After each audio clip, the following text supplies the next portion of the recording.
On the road again.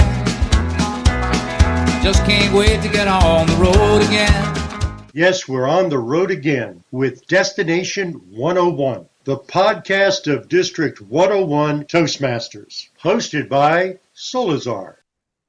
Now, when our district director, Abhijit Joshi, first asked me to be the host of Destination 101, he stated he wanted me to be the voice of the district. He was hoping that I would do a podcast at least once a month, if not more frequently. However, I have trouble talking just to talk. In our first podcast, I shared some thoughts about leadership. And in our second podcast, I shared some thoughts about the Toastmasters evaluation process. Now, I have a list of 15 topics that I created to do podcasts, but there's an issue that's been gnawing at me for a while now. And when a germ of an idea gets inside me, I'm not able to easily let it go. Now, this issue required many writes, rewrites, thoughts, rethoughts. But let me share what's occupied my mind for the last several months. Recently at a president's training, we discussed the fact that each of us is a role model for other Toastmasters members. Oh, you might be saying, I'm not a role model, but you are. You see, when we joined Toastmasters, we completed a membership agreement that includes the Toastmasters Promise. And the last element of the Toastmasters Promise is where we agree to act within Toastmasters core values of integrity, respect, service, and excellence during the conduct of all Toastmaster activities.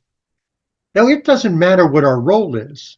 We have agreed to represent the core values at Toastmasters, and with everything we do, someone is watching how we do it. As I've already said, we're a role model to other Toastmaster members who observe what and how we do things, which brings me to my concern for today's podcast. Too often, Toastmaster members are more concerned with the outcome than how we go through the process to reach the outcome. For instance, I was in a club that had a substantial amount of educational completions, mostly from one member. That member convinced the club to add new members so the club could qualify for President's Distinguished. The new members didn't attend the club. They were strictly paper members so the club could appear to be distinguished. The next year, they repeated the process. Now, the factors that are wrong with these actions are many. The educational accomplishments were from the VPE talking to multiple clubs as he worked his way through his Pathways DTM project. They were not presentations to the club or from other club members. The members added to the roster were not contributing members. They were simply members on a membership roster. So the same 10 or 12 people still attended the meetings. The club was not President's Distinguished. The club was not even distinguished. The club had not been strengthened. The club had not been motivated. The club passively assented to adding new, non-participating members so they can say they earned a recognition they hadn't earned. The Distinguished Club program is meant to be a reflection of the work of the club leadership and membership, not a participation trophy collected for bragging rights.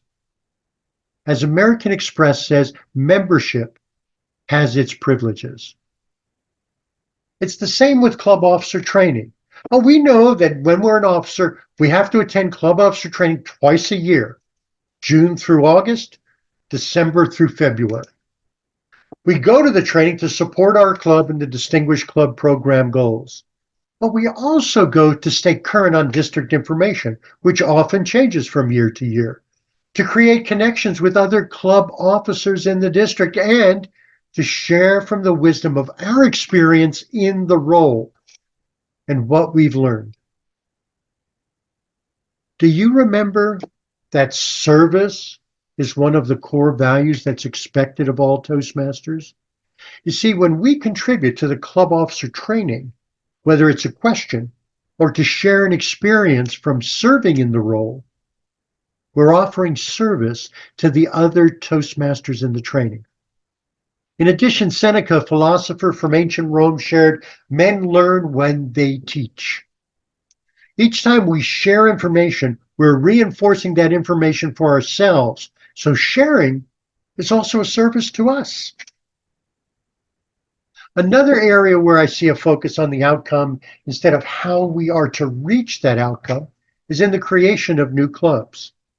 New clubs bring several benefits to the district and the members within the district. First, it adds to the number and variety of clubs in the district. It brings fresh, energetic membership to the district.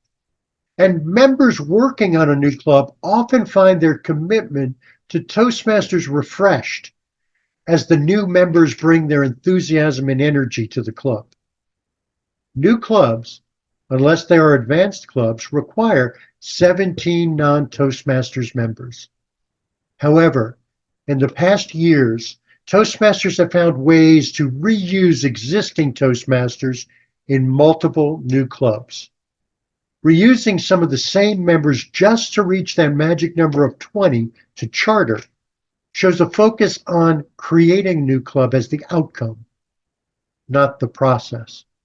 It doesn't show how we're expected to reach the outcome of a new club with the proper approach.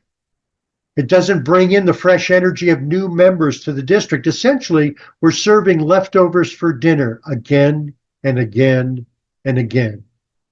When we focus on making a club appear distinguished at all costs, attending club officer training only because it's required, or building clubs just for the sake of adding another notch to the list of clubs in the district, we're not living up to the Toastmasters core value of integrity. And integrity is the quality of being honest, having strong moral principles, and moral uprightness. A person with integrity behaves ethically and does the right thing even when no one is looking. Toastmasters International Chief Executive Officer Daniel Rex has said, "The entire Toastmasters program depends on the integrity of each member, and that's why it is the first core value." Now, my last issue is slightly different, but it comes from the same foundation. It's based on the other Toastmasters core value of respect. See, through respect, we honor others for their abilities, their strengths, their weaknesses. And as we say in Toastmasters Promise, we promise to treat my fellow club members with respect and courtesy. Now, it seems to me that the greatest disrespect we show other Toastmasters is when they hold a leadership position. See, we owe the person in the position the respect of the position. If they're the president, they're the one who makes the decisions from that role. In one club, I saw the immediate past president consistently challenged. I saw the immediate past president consistently challenge the current president at the meetings for what he did or did not do.